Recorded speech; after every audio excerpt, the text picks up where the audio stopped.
I reached out to Jeff Corhan, who's already written a blog post on this, and he's got taken a leadership role on getting the word out about Facebook hashtags. Jeff, why don't you tell us a little bit about yourself here? Sure, I'm a small business marketing expert. I work with mainstream, call that non-technical small businesses. And as you know, recently the author of a book on the topic called Built-in Social. Fantastic. I appreciate you making yourself available to chat this out. Kelvin Skipper, who are you? Kelvin Skipper from the Enumclaw, Washington Chamber of Commerce. And I'm Frank Kenny, and this video is for chambers and chamber members to understand the potential here of these Facebook hashtags. So why don't you run through, Jeff, just kind of give us a little bit of background about what these hashtags are. Well, the hashtag, and I think a lot of people aren't familiar with them because I find most small businesses are probably more active on Facebook than they are on Twitter. So they've been around for a long time on Twitter, and basically when you append any communication with the pound sign, that's the hashtag symbol, and a word with no spaces, it aggregates the communications, it aggregates a conversation, meaning anybody that's using that tag with a click of a button gets pulled up into a search. So basically they're searchable hashtags, they aggregate content, they make it easy to manage conversations, to bridge to other conversations using the same hashtag, so they're very handy. Yeah, I use them at conferences. I'll do a search for the name of the conference, and it'll be something like WACE 2013. So you do the hashtag and that, and then you can see all the conversations that are happening, whether you're a fan or a follower of that person on Twitter. And now it's on Facebook, just introduced really recently. But it's new here because Twitter, you only got 140 characters, so you don't abuse hashtags. Can you see where these might be abused by companies or misused? Well, in that article I wrote, I could already see where they're being abused. In fact, one of the new hashtags that I was seeing is called hashtag spam. But basically, as you mentioned, because of the 140 character limit on Twitter, there's only so much you can squeeze in there. But now I pulled up a post and shared that in that article. It shows easily 150 characters of hashtags alone.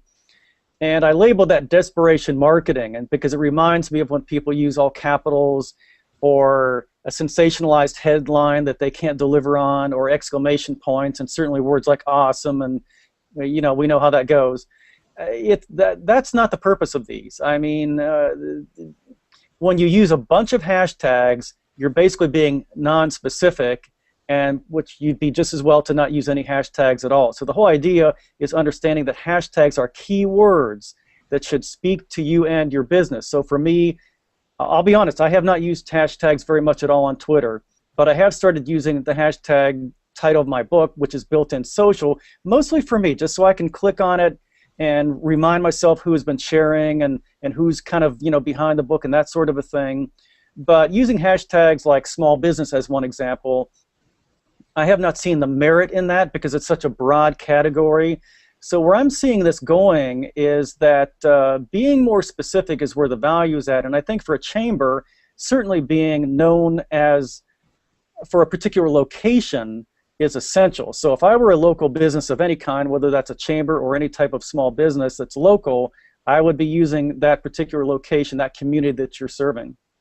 So let's use Kelvin's chamber as an example here. It's the Enumclaw, Washington Chamber of Commerce. Now, Enumclaw is a very rare word. There's not, Kelvin, are there any other Enumclaws in the United States? Not when I Google it. Yeah, so if he creates a hashtag Enumclaw, that would be a great way for him to really pretty much own that hashtag. If anybody in the community searches or anybody in the world searches for Enumclaw because they're going to visit or they went to an event in Enumclaw, he's going to surface. Is that how that would work, Jeff? I think so. So like I did a local book signing in my hometown here, Naperville, Illinois, and so every time I published, I was sharing that name tag, hashtag, and as a result, people that were from Naperville, but as one example, she lives in Texas now, she saw the post, she shared it with her community on Facebook, so now I've tapped into her community. So that's really, I think, how the value of this works. A lot of people say, I don't care what happens in, other communities or certainly other states and around the world? Yes, you do, because you never know who's got a connection back to your community, and if they can share something and tap you into the community that may be one that you're not familiar with, then it's going to really add some value. Interesting. So if I own, say, a small business, I'm a member of a chamber, let's say I'm the plumber. If I use the hashtag plumber, that's too broad. I'd never surface with that. But if I use Enumclaw plumber, and all my posts that I do where I'm being helpful and providing value, if I'm constantly using that Enumclaw plumber, that would be one way to kind of brand myself or make sure I get found when people need. Would that be a strategy? Sure, I think so. I mean, the two together, how many plumbers are there? So let's say there's a dozen. That's a start. You know, that's better than using those two hashtags separately. But like you said, a key phrase there, owning a hashtag. So this is the opportunity. So we're just getting started with hashtags on Facebook, and we don't know how this is all going to play out. Probably the most recent will be listed first, but maybe the most mentions of that particular hashtag will be first. If that's the case, it would really be advantageous to get in now, start using those hashtags. And of course, you and I were even learning as we connected, 20 minutes ago, that this morning it was my understanding from not just my own work, but from others, that the hashtags only work in the post, not in the comments. Now we've discovered that they were working in the comments, at least within your group, and you might describe that group. It's the Chamber group. Yeah, the Chamber Professionals group on Facebook, where we post tips and tricks and trends. You have to be a Chamber professional to get into the group, but there's about 600 of us in there. So I did a post on this new hashtag feature on how Chamber should be using this or thinking about using it.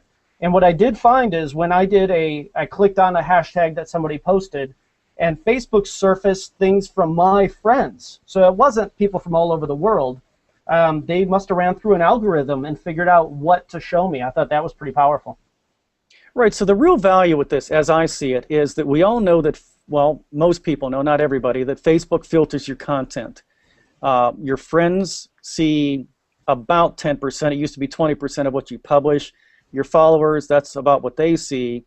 And so when you do the graph search, which is using the social graphs, hence the name graph search, you tend to see shares and comments and information from those that are in your inner circle, meaning those that you are most connected with via these digital social graphs. Now that we have hashtags, these are able to really penetrate those social graphs and really connect and just dramatically extend your reach. And so I couldn't be any more excited about this. I think this is huge. And I also think that this is going to be, as we were talking about previously, may well have ramifications with respect to how Facebook content finds its way onto the open web. You know, personal information right now, obviously, it stays within Facebook. But what about Facebook pages and Bing, who competes with Google for search results on the open web, powers Facebook search? So now that this is going on, you have to start, connecting the dots and saying, where is this taking us? Fantastic. So, Jeff, let me ask you, your book, is available on Amazon? Is that right? It is. The book is built-in social. If you want an easy way to get to the book, yes, there's a URL called builtinsocial.com, and that's a landing page on my site that'll take you there. So there's a hard copy version, there's a Kindle version, and actually I just published something today. I happened to notice the Audible version, that's the audiobook that I recorded, that is available on June 24th, but it's going to cost about $15 give or take. I don't know, they determine that. But today, at least, it's $4.50, which was a steal. They didn't give me a copy, so I bought a copy. That's funny.